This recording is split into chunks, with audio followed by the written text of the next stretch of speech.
am tackling a JL HD big brake kit on my JK, and the whole kit system comes into this brown box. It's about 28 inches tall, 27 wide, 15 inches deep. So we were able to bring this home easily in the back of our JKU, and it's definitely a two-person lift and drop because the darn thing's freaking heavy when everything's in there. Start with the rear brakes. So for whoever doesn't know, this JL HD brake kit comes standard on the Rubicons and most of the Unlimiteds. It's also the same brake system on the Gladiator. So it's impressive the difference in rotor diameter compared to the JK, and this is a bolt-on affair, so it's going to be pretty darn awesome. The only thing I'm missing for today is the brake booster.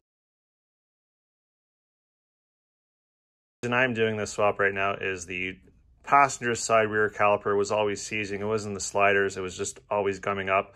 So I figured it was due for calipers, and with the amount of use where you're going through these and spinning off-road, figured bigger brakes would be a wise thing to do.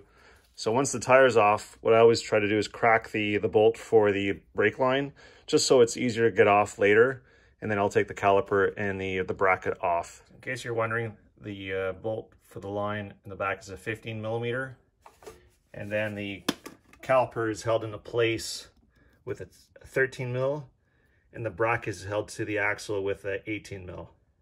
So of course on this side I can't just slide the old rotor off. The drums for the parking brake are gonna have to be pushed in or released. It's gonna be easier to show on this side because it's already apart.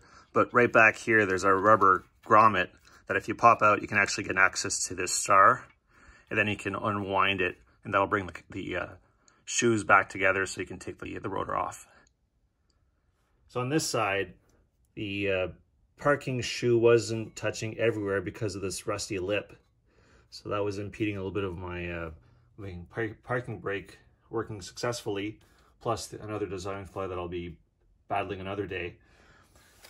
So I should definitely change the shoes at the same time, but I'm noticing that there's a bit of a seal leak back there, so I'm gonna have to pop out the axles at one point and change that.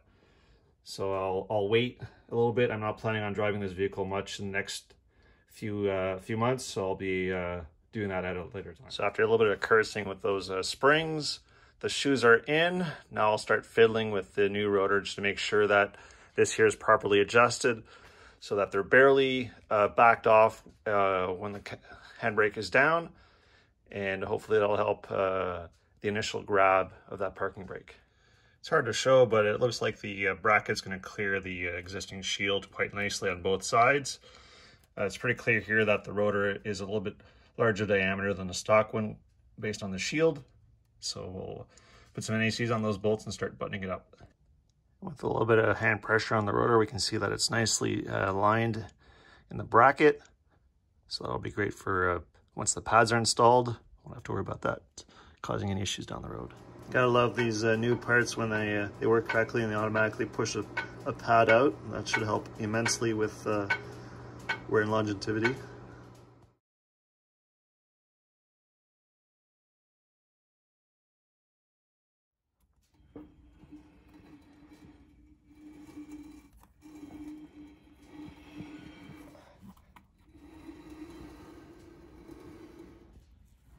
Here's how it looks from the inside. Lots of clearance. And I may have found another benefit is that the parking brake adjustment is actually accessible now without taking the caliper. So we'll have to see in the future if it's actually doable or if it's still a pain in the butt to get to. Tear apart the front end and change the brakes as well. So it's still another 13 mil for the caliper to the bracket, 15 mil for the line, and 21 millimeters for the bracket to the knuckles. So just make sure you have that handy. So here we have a side-by-side comparison of the front rotors. Of course, the diameter and thickness of the JL HD kit is quite impressive. Those pads are quite a bit bigger, as well as that bracket. So this is probably part of the project where there's going to be the most customization required. A little bit of sheet metal has to be trimmed back so that the new bracket can fit in there. So I'll give it a go, see how much material I have to take off, and we'll keep going. So the bracket partially screwed in. We can see that it's really not much interference at the top. It's going to be roughly the same amount at the bottom. So I'm not overly stressed out about how much I have to pull off. I'll just cut off more or less in a straight line and match with that. And we'll keep going. And now the sheet metal is trimmed back. It's nice and flush. Normally I just use bottom or top. And for the fun of it, I install at the bottom the new bolt that actually comes with the kit. And then in the top, the stock one. So we can clearly see that the stock one's a tad short. The bottom, the supplied one's quite a bit longer.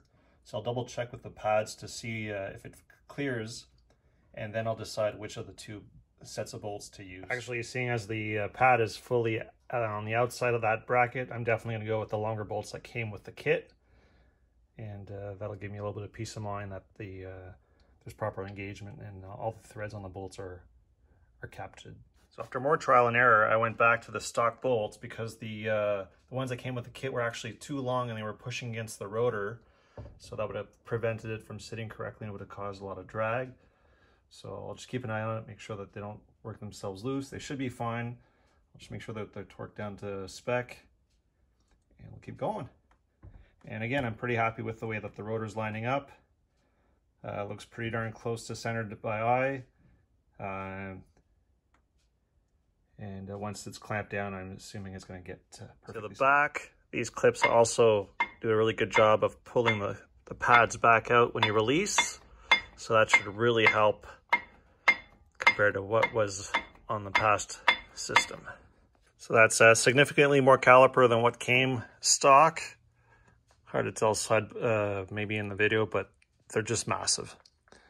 So it's going to be definitely interesting to see how this helps brake feel and also under load.